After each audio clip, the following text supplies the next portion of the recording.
Hello， 大家好，这里是健康育儿餐，我是宝妈薄荷。近期呢，流感比较多，咳嗽、发烧、反复咳嗽呢，一直困扰着大家。咳嗽呢，容易引起支气管炎、肺炎。今天呢，我教大家做一个冰糖小金桔，它有助于呢润肺、止咳、化痰。今天我们所需要的食材有小金桔500克、冰糖80克，放入少许的盐，去一下小金桔皮上的蜡，把这个把给它去掉。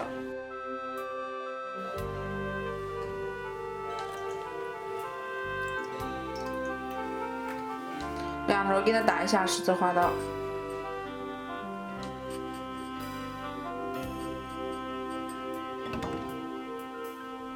砂锅中放入1斤水，把小金桔倒入砂锅中，把冰糖倒进去，大火烧开，改中火煲20分钟。现在20分钟已经到了，我们打开看一下。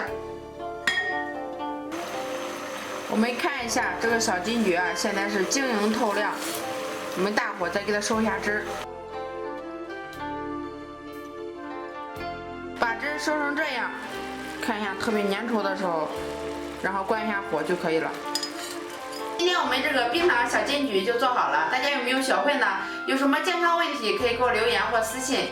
感谢大家关注，我们下期再见。